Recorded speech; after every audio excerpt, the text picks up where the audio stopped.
Oh man, oh man, oh man, it's time. It's time. It is time. You ready? Let's go.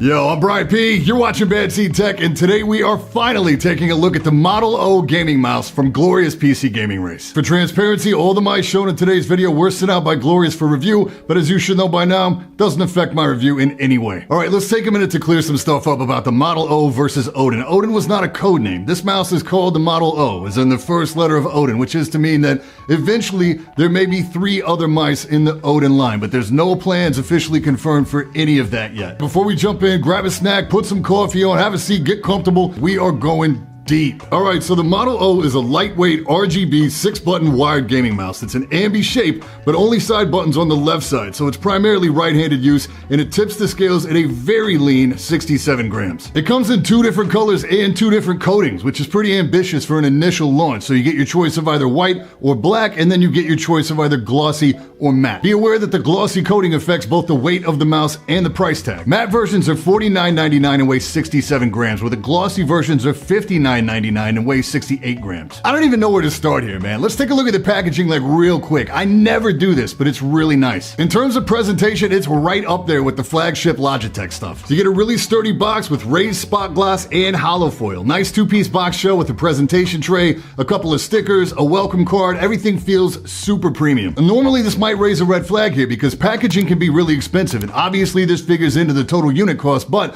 as you'll see, the amount of stuff that they packed into this mouse at this price point honestly leaves me wondering where they found room in the budget for this. So the body is riddled with these hexagonal holes, obviously drawing immediate comparisons to the Final Mouse design. Final Mouse was the first one to the table with this, but let's just clear this up right now. This is not a Final Mouse shape, and these are not Final Mouse holes. These are smaller and grouped tighter, and what this does outside of obviously cutting weight is makes the surface of the shell feel smoother overall. With the Final Mouse, you're aware the mouse you're holding has holes in it. This effect is greatly reduced on the Model O. I'm not going to go so far as to say you won't notice it when it's in the palm of your hand because people have different levels of sensitivity to this, but I will say that I don't notice it at all once this mouse is in hand. Alright, let's knock out paper specs and hardware and then we'll get into the good stuff. Sensor is a PMW 3360. Everybody should be pretty familiar with this sensor by now. The implementation here is solid. There's no surprises. Mouse 1 and 2 switches are Omron. These are rated at 20 mil, not the 50 mil version. Side buttons feel like Omron to me, but it's not explicitly stated, and I really didn't want to do a teardown on this mouse. And same thing with the click on the mouse scroll wheel as well. I have no idea what that is. It's really hard to talk about the feature set of this mouse without talking about the software, so let's go ahead and get that out of the way. Yes, there is software. Yes, it is entirely optional. The only reason it exists is so you can go in and really dial in some of the settings that you can't access on the hardware. And yes, the changes you make will be saved to the mouse and will travel with you, so after you get everything set up the way you want it, technically you no longer need the software installed. This is how peripheral software should be handled. Bravo. For RGB, it's on the scroll wheel and you've got 2 strips along the sides, similar to like a Mamba Elite. There are 8 modes and off. These modes can be changed directly from the mouse. You can change color mode, change speed, rotate through all the single color modes, and turn all the RGB off directly from the mouse without installing the software. Inside the software, you can dial in more specific colors, but what you can't do, at least at this point, is assign individual custom zone RGB. So for instance, if you want your scroll wheel to be one color and the strips down the sides of the mouse to be a different color, that's going to be a no-go.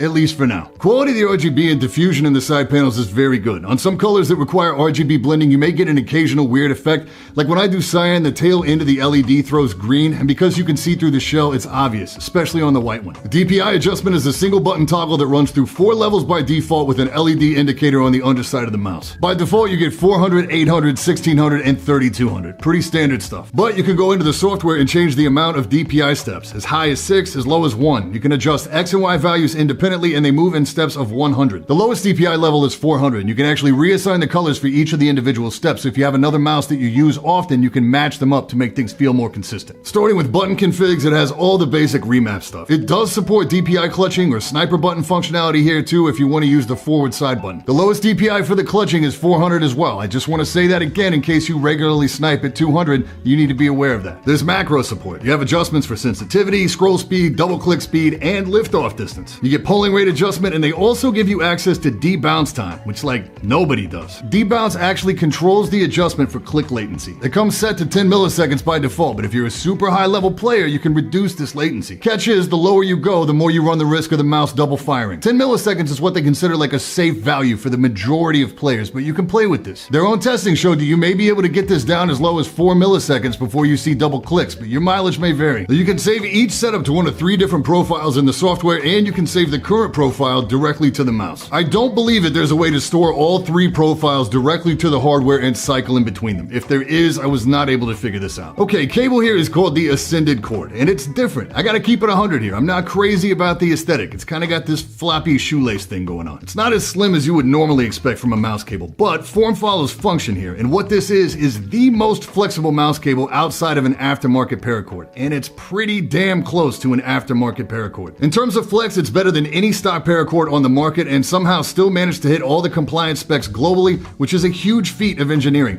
They also nailed the angled cable exit as well. I would have attempted to paracord this mouse just to see what the process was like, but there's no extra feet in the box. I do have some on order now, so we'll dig into that in a different video sometime over the next couple weeks. Speaking of feet, these are what they call G-skates, and they're pretty legit for stock feet. They have a lot of the same features that you'd find in a Hyperglide, seems to be a very similar material, rounded edges, the stuff you normally look for. But tested on a standard QCK pad, they exhibit slightly more drag than the Hyperglides. If you didn't have a mouse on Hyperglide sitting right next to your Model O, you'd probably never notice, but I know a lot of you do. Again, for stock feet, these may be the best I've seen. Less drag even than like a G Pro wireless. And they'll sell replacements on the website for like $7, and they'll always be in stock, so no ridiculous wait times and no insane eBay reseller pricing. Okay, where are we? Clicks and scroll wheel? Mouse 1 and 2 are classic Omron. Light, fast, tactile. Lighter than an S2, way lighter than an FK, maybe a little lighter, but pretty similar to a G Pro wireless, and dead spot on with the final mouse. Side buttons are positioned perfectly for me in a palm grip. They're really snappy, little more travel than an S2, little less travel than the final mouse. Scroll is light tactile, mostly silent with a little shell noise, but the scroll itself isn't audible like a Zowie. Pretty high profile in the shell, no side-to-side tilt, rubberized coating. Clicks are much lighter than final mouse, lighter than Zowie, pretty close to like the G Pro wireless.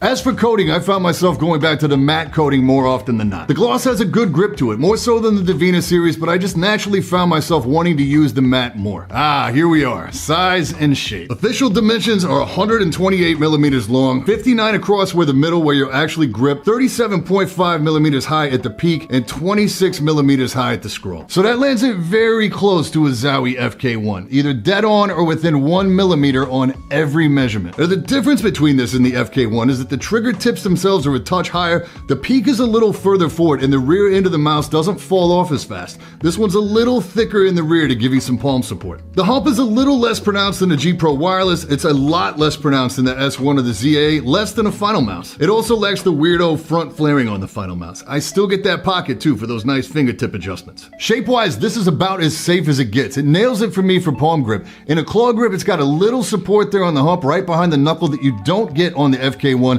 Feels really weird to me in fingertip grip. Honestly, I don't know how to play with a fingertip grip at all. And for reference, again, my hand is 20.5 centimeters from palm to fingertip and 10.5 centimeters across. So it's really safe, and it's probably gonna fit the bill for the majority of users out there. Because I know people will ask this or the trusty S1 that I always rave about. And I hesitate to answer that here because peripherals are such a personal choice, and I feel like it cheapens the review a bit, but I will. The shape of the S1 just works better for my hand personally. In a perfect world, I could have the S1 in matte with the side buttons from the S1 and the scroll wheel and the weight of the Model O all in the same mouse. The only people who might not like this mouse are people that like a little hump to their mouse. Sorry, there was no better way to say that. S1, S2 guys, G403 guys, Zowie like ZA series guys, to a lesser extent maybe even G502 guys. This may not work for you, but I feel pretty safe in saying that this is going to be a flexible, comfortable shape for the majority of users out there. And there's so much in this video that I didn't really spend a lot of time on how it plays, but if you didn't pick up on it from the review, it plays extremely well, and it took like 0 time for me to adjust to.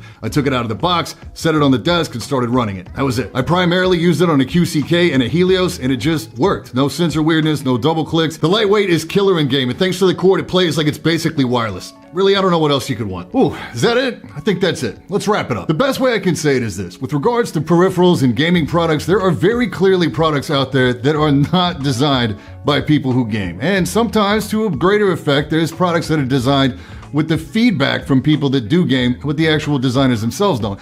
And then sometimes, very rarely, there are products designed by people who game. The Model O is clearly, obviously, down to the very smallest detail, designed by people who game. It's a love letter to the community. It's an illustration of the struggle between trying to give the consumer what you know they deserve, while still somehow managing to be globally compliant for safety and fire regulations and everything else, and then somehow still managing to be profitable. The fact that they can offer us this much mouse at this price point has me looking sideways really hard at a lot of other companies right now. My only real gripe here is that they could have included side buttons on the other side as well to make this mouse more accessible. You could also make the argument that they could have pulled back on packaging a little bit, so they could have included the Omrons that are rated at 50 mil for the mains.